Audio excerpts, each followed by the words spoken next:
Football দুনিয়া থেকে আসছে এক চমকপ্রদ খবর। বার্সেলোনার তরুণ তারকা লামিনে ইয়ামাল নিশ্চিত করেছেন তিনি আর নিকি নিকোল একসাথে নেই।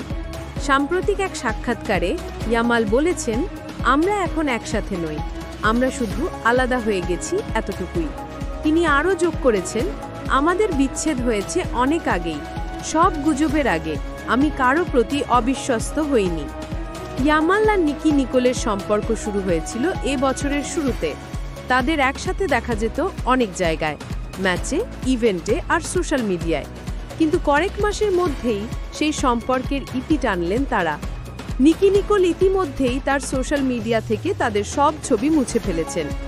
এখন ইয়ামাল মনোযোগ দিচ্ছেন ফুটবলে, নিজের ইনজুরি থেকে সেরে উঠে আবার মাঠে ফেরার প্রস্তুতিতে। একটা ছোট ভালোবাসার গল্প শেষ, কিন্তু মনে হয় এখান থেকেই শুরু হবে তার নতুন অধ্যায়।